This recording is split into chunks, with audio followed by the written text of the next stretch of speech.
Online प्रेमविवाह करूनही आरतीने विहिरीत उडी का घेतली? धक्कादायक प्रकार समोर, लातूरमधील सत्य घटना। भारतीय संस्कृतीमध्ये विवाह संस्थेला अनन्यसाधारण महत्त्व आहे। त्यासाठीच आपल्या मुलीसाठी किंवा मुलासाठी योग्य स्थळ मिळावे म्हणून आई वडील प्रयत्न करत असतात। मात्र मुले व मुली प्रेमांध झालेली असतात। त्यांना आई वडिलांची काळजी आणि प्रेम याची कवडी इतकीही चिंता नसते। त्यांना स्वतःला या वयामध्ये अक्कल नसते, तसेच इतरांचे ऐकावे असेही वाटत नसल्यामुळे स्वतःचे निर्णय स्वतः घेतात आणि नंतर पश्चाताप करत बसतात। जीवनामध्ये विवाहासारखा सर्वात महत्त्वाचा निर्णय घेतल्यानंतर पश्चाताप करून चालत नाही। समाज त्यांना माफ करत नाही। आई वडिलांच्या मर्जीविरुद्ध अशा गोष्टी झालेल्या असल्यामुळे आई वडीलही त्यांना माफ करत नाहीत।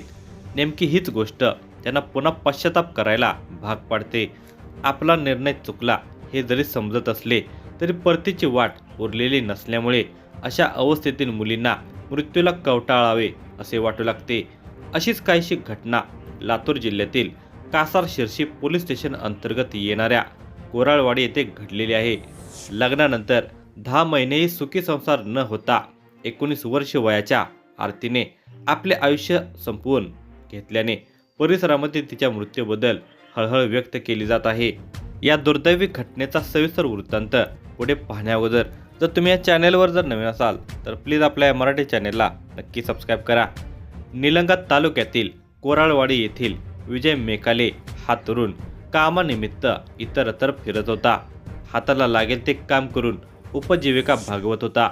याच दरम्यान धाराशिव जिल्ह्यातील उमरगा तालुक्यातील कोळसूर येथील आरती सतीश चंडकापुरे हिचे आणि विजयचे समाज माध्यमाच्या आधारे मैत्रीचे संबंध जुळले।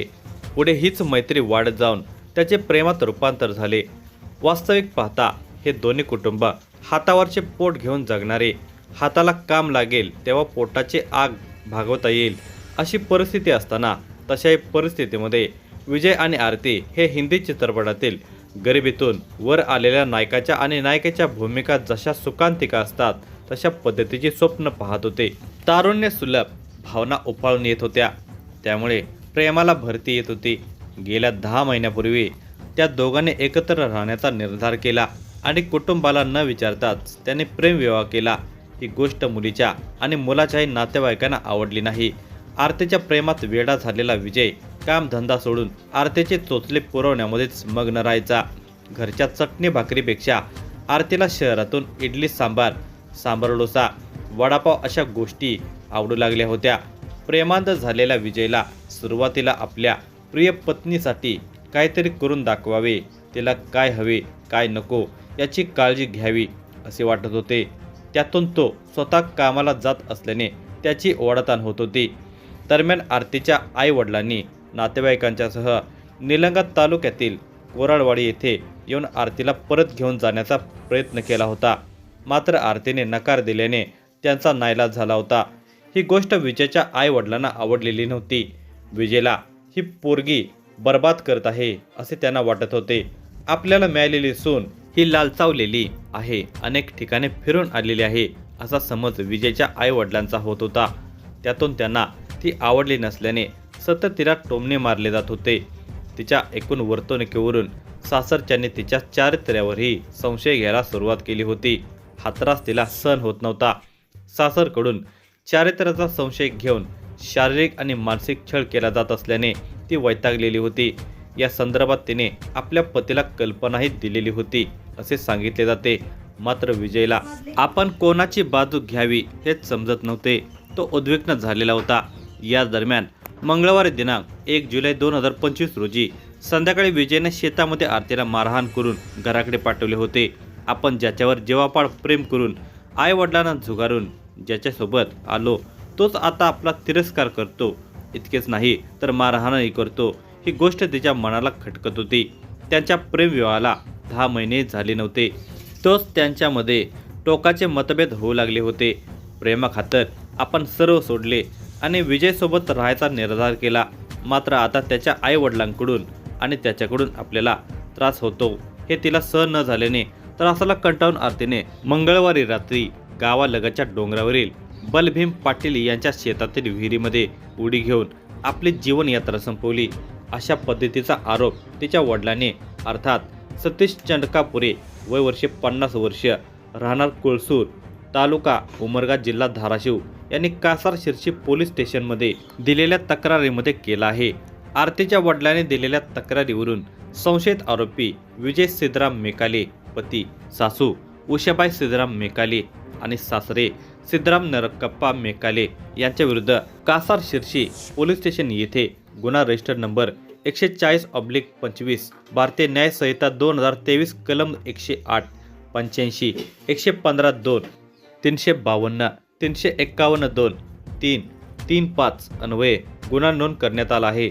या प्रकरणाचा अधिक तपास लातूर जिल्ह्याचे पोलीस अधीक्षक अमोल तांबे, अतिरिक्त पोलीस अधीक्षक मंगेश चव्हाण, निलंग्याचे उपविभागीय पोलीस अधिकारी नितीन कट्टेकर आणि कासार शिरशीचे पोलीस निरीक्षक प्रवीण राठोड यांच्या मार्गदर्शनाखाली पोलीस उपनिरीक्षक अजय पाटील हे करत आहेत।